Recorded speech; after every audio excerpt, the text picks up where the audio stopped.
আপনি যদি ঘুমিয়ে থাকেন তাহলে আমার এখানে বলার কিছু নাই। তথ্য কারা দেয়?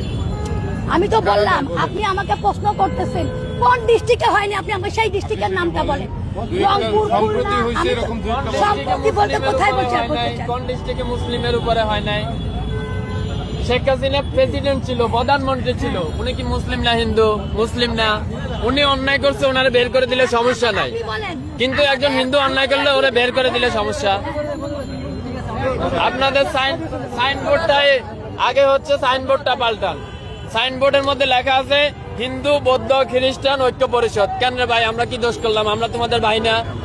আমরা তোমাদের ভাই না? এটা হওয়ার দরকার ছিল হিন্দু, বৌদ্ধ, খ্রিস্টান, মুসলিম ঐক্য পরিষদ। তাইলে হয়তো 18 কোটি ভাই ভাই গলায় মিলাইতাম। আপনি আমাদের সাইনবোর্ডের মধ্যেই মাইনাস করে দিলেন। আবার আয়া এখানে বলতেছেন সংখ্যালঘু। এখন তো সংখ্যালঘু তিনজন একসাথে হইয়া, আপনি তিনটে ধর্ম একসাথে হইয়া আপনি আমাকে মাইনাস করে দিলেন, মুসলিম মাইনাস করে দিলেন। এখন সংখ্যালঘু কে হইলো? এখানে যতজন আছে বেশিরভাগ লোকই আপনার প্রেসে কাজ করেন, এডুকেটেড পারসন। এর সিম্পল কোশ্চেন, আপনার সাইনবোর্ডটা দেখেন। এখন বাংলাদেশে স্বাধীনতা আছে, তার মানে আপনি যা খুশি বইলা যাবেন, যা খুশি বইলা যাবেন।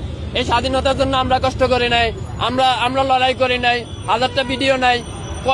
কয়জন সংখ্যালঘুর উপরে নির্যাতন হয়েছে দেখান তো? 100 জন, 1000 জন মুসলিমের বাইর করে দেওয়া হয়েছে, সবগুলো আওয়ামী লীগের এমপি মন্ত্রী। আমি নাম ধরে বলতে পারবো, ঠিক আছে? আমি যাইয়া 5 তারিখের পরে যাইয়া দুর্নীতি দমন কমিশনের চেয়ারম্যানের নামে মামলা করে দিলাম। ওই শালা আমার কুমিল্লা ছিল, আমার বাড়ি কুমিল্লা, ওর বাড়ি কুমিল্লা। আমি যাইয়া ওর বিরুদ্ধে মামলা করে দিছি। কেন মামলা করছি? আমি কি দেখছি ও কি হিন্দু না মুসলিম? ওটা তো দেখি নাই। দেখছি সে অন্যায় করছে, 11,000 লাখ কোটি টাকা আমার দেশ থেকে পাচার হয়েছে, এর জন্য সে দায়। ব্যাস, তার নামে মামলা করে দিচ্ছি। গতকালকে তারা দুদক কমিশন পদত্যাগ করছে, আপনারা জানেন। ব্যাস, খালাস। এখানে সংখ্যালঘু কি হলো? মানে মুখ দিয়েছে তো আল্লাহ, যা খুশি তা বললেই যাবেন, যা খুশি তা বললেই যাবেন। এতদিন তো বলতে পারেন নাই। ওই যে বিশ্বজিৎ, আচ্ছা ওই যে বিশ্বজিৎ তো সংখ্যালঘু ছিল। বিশ্বজিতের যখন আওয়ামী লীগের পোলাপান রাস্তায় পালাইয়া কোবাইতেছিল, আর বিশ্বজিৎ যখন বলতেছিল ভাই আমি মুসলিম না, আমি হিন্দু, ফ্যানটা খুইলা দিই তোমার দেখাই আমি হিন্দু, তখন আপনাকে এরকম দরদ কইছিল। তখন বলতে পারেন নাই আমার সংখ্যালঘুরা কেন কোবাইলো? তখন তো বলেন নাই। কেননা তখন আপনার মা ছিল শেখ হাসিনা, তার পোলারা হচ্ছে কোবাইছে, এর লাগে আপনি কিছু বলতে পারেন নাই। বিশ্বজিতের ঘটনাটা সারা ওয়ার্ল্ডে কে দেখে নাই?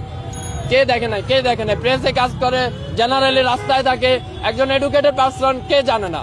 Everyone know that. বিশ্বজিতের ঘটনা, সে হিন্দু ছিল, তারে বলতেছে যে আপনি শিবির করেন। এটা কই সে বলতেছিল, প্রকাশ্যে বলতেছিল যে না আমি শিবির করি না, আমি হিন্দু, প্যান্টটা খুলে দেখায়। এইরকম অবস্থায় হতো আওয়ামী লীগের লোকেরা পালাইয়া কোবাইছে না? তখন আপনাদের সনাতনী চেতনা কইছিল ভাই? এখন কেন চেতনা আইছে? আমি তো মনে করি প্রতিজন বাংলাদেশির এই যে ওনাদের যে সাইনবোর্ডটা আছে, এটা নিয়ে হাইকোর্টে রিট করা উচিত। কেন রিট করা উচিত? এই হাইকোর্টে এই সাইনবোর্ডটার মধ্যে লেখা আছে হিন্দু, বৌদ্ধ, খ্রিস্টান ঐক্য পরিষদ। আরে ভাই, 18 কোটি দেশের মধ্যে আমরাও তো মুসলিম, আমরাও তো তোমার ভাই, তুমি আমারে মাইনাস করে দিলা। এটা কোন ধরনের আবেগ হইলো? কোন ধরনের ভালোবাসা হইলো? এইভাবে করে তুমি ঐক্য করতে পারবে? আচ্ছা, ঐক্য মানে কি? What is the meaning of the ঐক্য? ঐক্য মানে কি? Unity, right? তো ইউনিটি, আপনি 3টা ধর্মের রিলিজিয়ন একসাথে নিয়ে আসলেন, আরেকটারে মাইনাস করলেন। What is that kind of unity?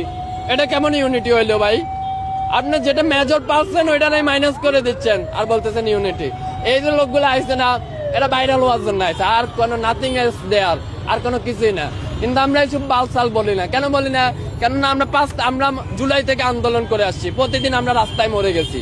আমাদের ভাইরাল হওয়ার শখ নাই। কেন শখ নাই? কারণ আমরা মনে করি শালা 5 তারিখে তো মরে গেছি, আর বাল ভাইরাল হমো। ব্যাস, খালাস। এ আইসে 2টা কথা কইয়া হ্যান তেন এই সেই। যদি আমি ডাকসুতে কাজ করি, ডাকসুর সাথে কাজ করি, এই মহিলা যদি মহিলা না হইয়া যদি ছেলে হইতো, মেজাজ তো রক্তে উঠে যাইতেছিল, মন চাইতেছে দইরা একটা আশা মারি। তারপরও কন্ট্রোল করলাম, কিছু কইলাম না। ওই মহিলারা জিজ্ঞেস করে।